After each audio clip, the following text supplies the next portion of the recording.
조금 쉽지 않았습니다. 그렇죠. 네, 쉽지 않았는데 이제 12월 달 첫째 주 지나오고 금리 인하 이야기도 살살 나오고 지표들 살살 잘 나오고 그러다 보니까 이번 주 금리 인하가 예전까지는 아니지만 높은 확률로 일단은 보고 있습니다. 자, 인하 전후 산타랠리가 시작될까요? 저는 뭐 그렇게 되기를 바라고 있어요. 네. 이미 시장에서도 네. 그런 느낌으로 지금 이제 슬슬 그렇죠. 이제 기아를 넣고 있는 것 같고, 네. 제가 지난 이제 11월 초에 나와가지고 여기서도 그 그림을 보여준 바가 있는데, 네. 까치밥 그때 기억나요? 그렇죠. 까치밥. 기억나죠? 네. 근데 까치밥 정도는 남겨놔야 된다 이런 네. 말씀을 했는데, 그때가 사실은 우리 시장의 고점이었어요, 그죠? 네. 지나고 보니.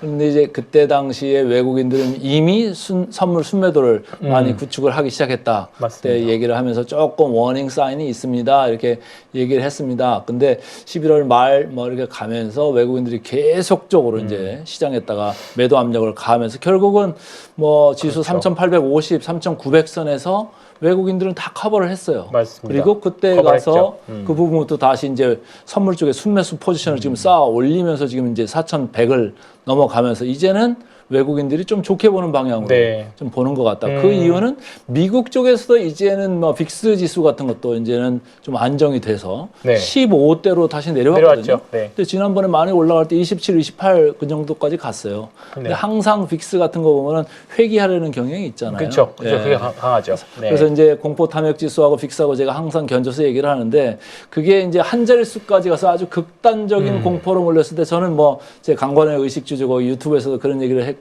네. 다른 데 경제 TV에서도 그런 얘기를 했습니다만, 이제 실탄을 가지고 쏘아야 될 때다. 네. 지금 물러나야 될 때가 아니고 이렇게 극단적 공포일 때가 찬스다라고 했는데, 결국은 지나고 보니까 또 그때가 바닥 찬스였던 거예요. 예. 그렇죠. 근데 지금은 이제 앞으로 보고서 달린다고 하면은 금방 질문이 산타랠리 가능할 거냐? 이렇게 물으셨는데, 빅스라는 게 앞으로 30일 정도를 바라보는 그 지수거든요. 그렇죠. 근데 그게 한 15대로 지금 내려왔다는 얘기는 앞으로 산타랠리 있을 가능성을 미리 보여주고 있다. 보여주고 있다. 저는 그렇게 보는 거고, 뭐 공포 탐욕 지수도 지금 공포 구간에 아직은 있습니다. 근데 약간 후행하면서 따라오는 맞습니다. 거니까 네네. 이것도 중립이나 중립 이상 정도로 12월 말에는 가 있지 않겠느냐 이렇게 보고 있습니다. 그렇군요. 그럼 일단은 여러 가지 지표상으로는 이제 올라갈 수 있는 기반은 좀 마련됐다. 그렇다 보니까 뭔가 종목들 간에 수급 뭔가 시장에 싸게 지수를 뽑아내기보다는 종목별 싸움이 더 심화가 된 것 같습니다. 특히 이제 코스닥 부양책이 이제 슬슬 나오면서 부양책에 대한 이야기가 나오면서 시장에서는 코스닥 일부 종목들이 또 급등하는 것도 나오고, 특히 뭐 로봇주나 2차전지도 급등하는 그런 모습들이 좀 나오고 있습니다. 워낙에 좀 많이 벌어졌잖아요. 코스피랑 코스닥이랑 격차가. 이제 네. 코스닥도 반등을 좀 보여줄까요? 제가 볼 때는 코스닥 활성화 한다고 해서 이미 좀 반응을 보였잖아요. 그렇죠. 이미 보였죠. 차트를 하나 띄워놨는데, 네. 오른쪽 차트를 보시면은 저게 이제 연초 대비해서 차트인데, 빨간색이 우리 코스피입니다. 그리고 파란색이 코스닥인데 반밖에 안 됐어요, 성적이. 연초 이래 성적이. 네. 그럼 저는 제가 볼 때는 코스피가 아주 잘했지만 코스닥도 잘했다고 생각을 해요. 왜? 코스닥은 우리가 볼 때 저평가돼 있습니까?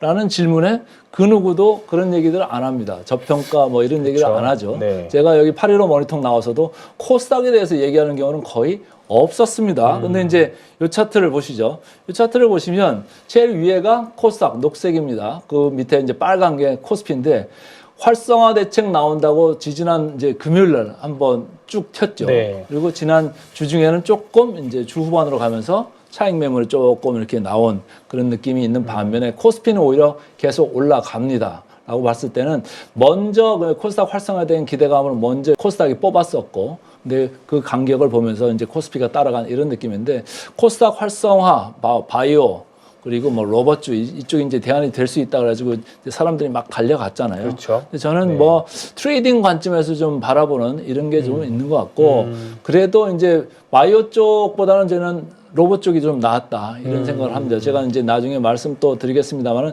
현대차 그룹이 최근에 그렇죠. 전체적으로 주가가 네. 치고 나오는 게 결국은 뭐 로보틱스에 대한 기대감, 자율주행에 대한 기대감, 피지컬 AI 뭐 이런 거에 대한 기대감 아니겠습니까? 네. 근데 거기서 저는 찐카가 있다 이런 생각을 해요. 네. 그럼 뭐에 대한 기대감이냐? 전체적으로 로보틱스에 대한 기대감을 현대차 그룹에서 쭉 끌고 갈 거기 때문에 저는 26년에 아주 네. 주력 대장주로 현대차 그룹에 등극할 수 있다. 네. 부상할 수 있다 이렇게 생각을 하고 삼성전자와 더불어서 26년은 삼성전자 한쪽에는 현대차 그룹 이렇게 꼭 봐야 된다 이렇게 생각을 하고 있습니다. 현대차가 한 축이 될 수 있다. 네. 그럼 결국은 사실 기본적인 차량 판매량은 어떻게 보면 성장 동력까지는 안 될 것 같고 새로운 뭔가 모멘텀인데 자율주행은 조금 밀리고 있고 사실 현실적으로 아니면 이제는 로봇일 것 같거든요. 그러면 이 부분에 대한 점수를 더 높게 주시는 건가요? 그것도 그건데 네. 지금 차트를 하나 제가 띄워놨어요. 제일 위에 보시면은 테슬라입니다. 테슬라 네. 우리 밸류에이션 할 때 항상 뭐라고 그랬어요? 너무너무 높다고 그랬잖아요. 그렇죠. 이게 네. 뭐 전기차 회사의 밸류에이션이 아닙니다. 이거는 전기차가 뭐 업황이 좀 현찮아지고 생각보다 판매가 부진하다고 한다고 해도 이 250 근처에 있는 밸류에이션은 내려올 생각을 안 해요. 그러면 이 밸류에이션은 뭐가 그럼 들어가 있는 밸류에이션이냐? 로보택시의 기대감, 네, 그리고 그렇죠. 뭐 자율주행, 네. 완전 자율주행에 대한 기대감, 그리고 로보틱스에 대한 기대감이 들어가 있잖아요. 네, 그렇죠.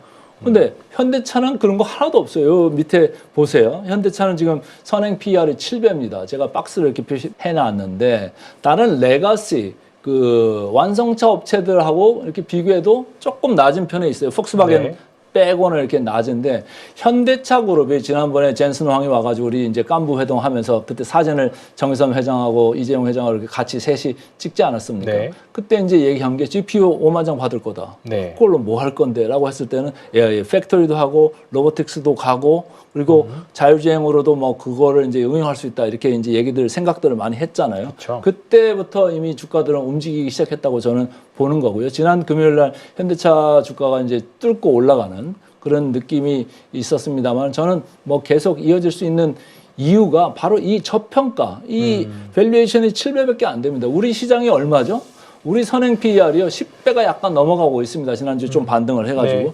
근데 여기는 왜 6배, 7배 그렇죠. 있어야 아직도 되나요? 엄청 싸죠. 이것만으로도 저는 한 30% 정도는 더 업사이드를 봐야 된다 이런 얘기고 아까 말씀드린 테슬라의 그 선행 PER 여기서 이제 뭐 로보틱스나 뭐 FSD나 뭐 네. 이거에 대한 기대감이 상당히 들어와 있는 건데 현대차 그룹이라고 안 들어갈 이유가 없는 거잖아요. 그렇죠. 그래서 거기 네. 버스턴 다이나믹스나 여기다 또 연계돼 가지고 뭔가 밸류를 창출할 수 있다. 장기적으로라도 그렇게 된다고 보면 저는 무조건 여기는 선행 PER 기준으로 우리 시장 정도는 가야 된다. 10배 정도 10배 이상은 정도는? 가도 네. 전혀 무리가 없다라는 거예요. 최근에 네. 이제 HD 만도가 뭐 액추에이터나 뭐 자율주행 스토리로 해가지고 쭉 올라갔지 않습니까? 거기도 만년 저평가가 됐던 회사 중에 하나입니다. 맞습니다. 우리가 이제 저는 주말마다 고속도로를 많이 타는데 이렇게 회전하는 부분에서요. 네. 이렇게 손만 하나만 가지고 있어도 차가 안쪽에서 바깥으로 벗어나질 않잖아요. 네, 그런 걸 다 만도에서 아마 하는 걸로 알고 있어요. 네네. 아주 운전하기가 편해요. 편하게요.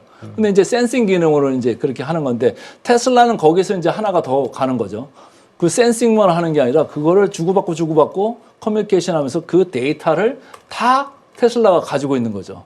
근데 테슬라는 이렇게 높은 밸류에이션은 그 모든 것 데이터를 다 가지고 있으니까 거기에 대해서 밸류를 상당히 쳐주는 게 아니겠느냐라는 거고 현대차나 뭐 만도나 이런 기는 그런 이제 데이터를 가지고 있지는 않죠. 네. 센서를 이제 더 발달시키는 그런 건 있습니다만은 이번에 이제 AI 팩토리나 뭐 AI 뭐 GPU 가지고 한다고 하면 뭔가 데이터 관련된 쪽에서도 이야기가 나올 수 있지 않을까? 근데 미국에서도 보시면 말이죠. 구글이나 엔비디아 이렇게 이제 최근에 주가가 서로 운명이 엇갈리고 있습니다만 저는 구글 얘기할 때 그런 얘기를 해요. 엔비디아는 하드웨어 회사잖아요. 구글은 AI 칩도 있잖아요. 네. 거기 또 클라우드도 있잖아요. 거기 또 이제 데이터가 있잖아요. 네. 데이터를 많이 가진 거에 대해서 시장이 이제 인정해주고 있는 거 아니겠느냐. 구글이 우리 하는 거 뭐 하는지 다 알고 있잖아요. 우리 황 팀장 어디가 있는지도 다 알고 저 어디다가 그쵸? 무슨 글 보고 있는지도 다 알고 아주 무서운 그 그룹이잖아요. 네. 그러니까 거기도 밸류에이션이 선행 PER 기준으로 한 30배 이렇게 정도 이제 보고 있는 건데 엔비디아는 이제 25배, 26배까지 내려와 있어요. 선행 PER 기준으로. 그러니까 상당히 구글 쪽을 쳐주고 있는 게 TPU뿐만이 아니고 데이터 그런 거를 많이 쳐주고 있다라고 볼 때는 테슬라도 이제 그런 측면에서 이제 많이 쳐주고 있는 게 아니겠느냐. 그래서 현대차 그룹이 이 하드웨어적인 센서 뭐 여기에서 머무르지 않고 뭔가 데이터에 기반한 모빌리티나 뭐 그쪽으로 조금만 해도 한두 발짝 간다고 하면 저는 현대차 그룹이 지금의 저평가 상태에서는 뭐 바로 벗어날 수 있다 이렇게 생각을 하고 있습니다. 그래서 내년에 뭐 주도주 중에 하나로 자리를 잡을 거다. 그래서 우리 시장의 추가적인 리레이팅도 뭐 삼성전자 플러스 현대차 그룹에서 이제 계속적으로 이어지면서 26년 장도 괜찮을 것 같다 이런 생각을 하고 있습니다. 그렇군요. 결국은 내년도 현대차 이제 그동안 쉬었던 근데 현대차 주주분들은 진짜 기다리셨을 거예요. 오랫동안. 이제부터는 좀 뭔가 그 상승을 즐기시는 시간이 반드시 왔으면 저도 좋겠습니다. 내년에도 코스피가 미국보다 좋을 걸로 보시나요? 저는 뭐 기본적으로 네. 이 그림을 하나 보여드리고 네. 싶어요. 이건데 영업이익 측면에서 네. 우리가 아주 짱짱한 기업들이 있잖아요. 네. 두 개 회사가 있는데 그렇죠. 내년에 이제 412조 원까지 영업이익이 이제 나올 거라는 게 우리 컨센서스거든요. 이게 얼마나 대단한 거냐면 왼쪽 박스 중앙에 있습니다만은 26년에는 무려 41%나 영업이익이 증가한다는 얘기예요. 41%나 증가한다고요? 대단한 거 아닙니까? 그렇죠. 이렇게 큰 네. 나라가. 그래서 전체적으로 지금 금년에 70%의 주가 상승률, 지수 상승률을 보인 코스피입니다만은 내년에도 저는 어느 정도 긍정적으로 보면서 갈 필요가 있겠다. 우리 삼성전자나 SK 하이닉스가 이 반도체 업계에서 차지하고 있는 위상, 그리고 최근에 뭐 심지어는 레가시 디램까지도 가격이 저렇게 막 폭등하고 있는 이런 상황에서는 삼성전자 하이닉스가 이익을 덜 낼 수가 없다. 생각보다 더 날 수도 있다. 이런 생각을 하고 있어요. 그래서 내년에도 제가 볼 때는 하반기 가면은 무조건 뭐 4,500원 넘어가는 이런 그림이 연출되지 않겠느냐. 그래서 저는 개인적으로는 4,500. 내년 하반기 가서는 한 4,600 정도 가 있고 뭐 올 때마다 말씀드립니다만은 뭐 2년 후죠. 27년에는 5천 초반에는 가 있을 거다 이런 생각을 하고 있습니다. 그럼 삼성전자 한 14만 원, 15만 원 가 있을 수도 있겠네요. 갈 수 있죠. 왜냐하면 지금 우리가 컨센서스로 보는 네. 것들이 있는데 컨센서스보다 그래야 될 것 같은데. 더 나올 수가 네. 있어요. 그럼 그런 걸 생각을 한다고 보면은 지금 컨센서스가 있고 네. 위로 아주 적극적으로 보는 증권사들이 있잖아요. 그렇죠. 목표 주가도 완전히 다른 동네에 네. 가 있잖아요. 저는 위쪽으로 보는 게 맞을 거다라는 생각이에요. 왜냐하면 애널리스트들이 이제 기업 이익 추정을 할 때 마진으로 때려가 각 사업 부분별을 마진으로 때려가지고 이렇게 이익 추정을 하는 그런 이제 경향을 보이고 있습니다만 제가 볼 때는 항상 영업 레버리지를 생각을 해야 된다. 근데 마진만 때려서는 영업 레버리지를 생각하지 못할 가능성이 있다는 거예요. 왜?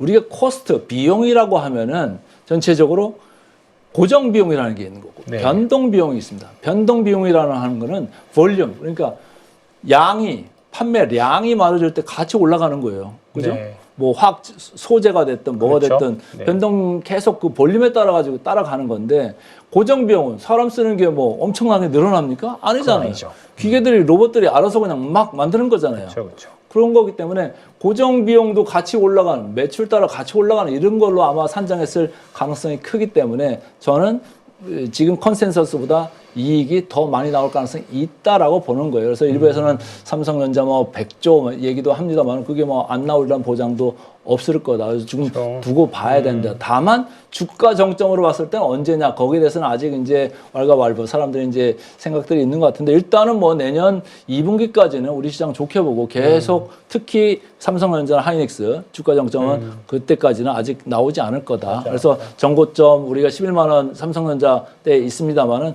조만간 벗기고 다시 올라가는 그런 그림을 그릴 네. 거다 이렇게 보고 있고 외국인들도 우리 시장을 내팽개칠 수가 없어요. 저렇게 싸고 그리고 지난번에 외국인들이 막 패대기 치면서 도망갔습니다만 외국인은 한 명이 아니에요. 그렇죠. 외국인은 네. 수천 명입니다. 그래서 저가 매수를 기다리고 있는 외국인들도 상당히 많거든요. 네. 그렇다고 볼 때는 우리가 너무 겁먹고 갈 필요가 없다. 부안해동할 필요가 없다. 그 펀더멘탈을 보자. 저는 항상 이렇게 말씀을 드리고 싶습니다.